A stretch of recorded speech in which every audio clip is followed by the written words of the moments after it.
Hey guys, coming to you with the first Descendent video with my new setup. I've never covered this game at all, but I plan to in the future, a good amount. But I just wanted to bring you a video about the recent Gley changes with the update on February 26th, and just talk a little bit about it. I'll show you the build, show you a breach tracking run, and all that good stuff. But I just wanted to talk about a couple things. The short form of this video is going to be, she's basically like she was before the nerf to her range and her skill cost increase. The range not so much, but the skill cost you don't have to build into it as much. But I did want to talk about some issues that are going on ever since the update. When you're using your fourth ability, it's basically the same thing as with the Dia change to when Dia, I call her Dia, when she was changed recently with the last update, I believe it was maybe 2 weeks ago from the 26th.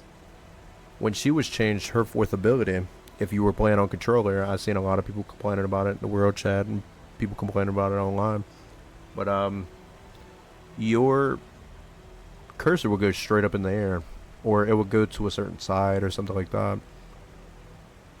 And basically that's what Gley's issue is now too. When you use her fourth ability, your aim will shoot off in a certain direction, and I don't believe it has anything to do with a controller or anything like that.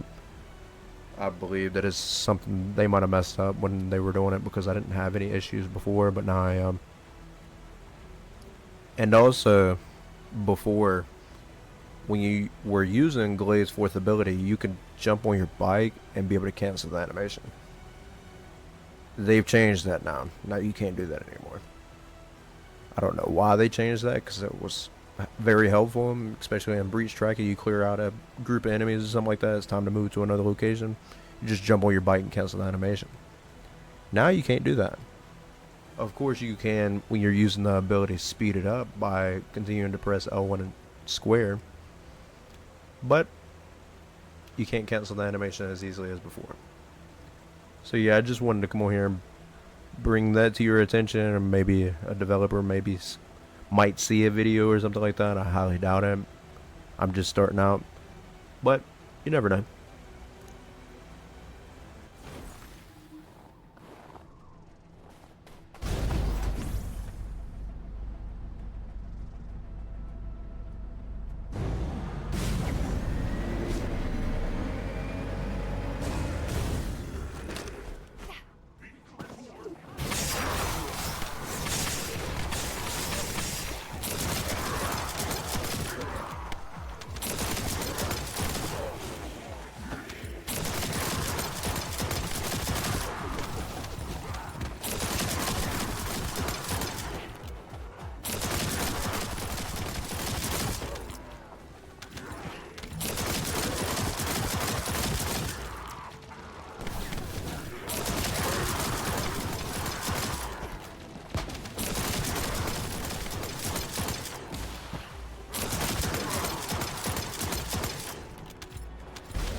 So before you had to build into skill calls, the stand system model was running skill calls, skill cooldown, non-attribute power boost ratio. It did tank my HP a little bit, but yeah, I'll go through the build. Power beyond, mid-air maneuvering, potent collector, that was essential before, MP conversion, skill cooldown, multi-talented, helping with the cooldown as well. Dimension skill modifier, skill critical hit damage, non-attribute skill power boost ratio is the ancestor mod that I'm running now. This is what I was running before they nerfed her with the skill calls and the range. Skill concentration for hit damage. Amplification control, I just added this back in again to get my effect range back up again. Frontline, skill critical hit damage, skill critical hit rate, more so for the damage. Stem accelerant for HP, power increase for the skill power, and nimble fingers for more cooldown. But yeah, like I said, this is basically pre-nerf Blood and Iron. So for the art tuning, I'm going mainly into skill power, of course. I'm getting a little bit of cooldown with a gold cooldown here, getting a little bit of critical hit damage. More skill power here, and mutant cell is final preparations for the extra skill power, extra range, and because I'll be mainly using my fourth skill, so that's where final preparation comes in, because when attacking enemies with the fourth skill grants final preparations to self, and that's when the skill power, skill effect range will kick in, and that's exactly what you need with this build. With the reactor, I'm running a hit damage effect range. You could change it up. You could do dimension power boost or non-attribute power boost or cost, either one, doesn't matter. And then of course a full set of Enlightened Mage, doing HP and defense on each one. This is not a perfect set. Of course she doesn't use MP, but of course I use this on other characters, so this is just what I have.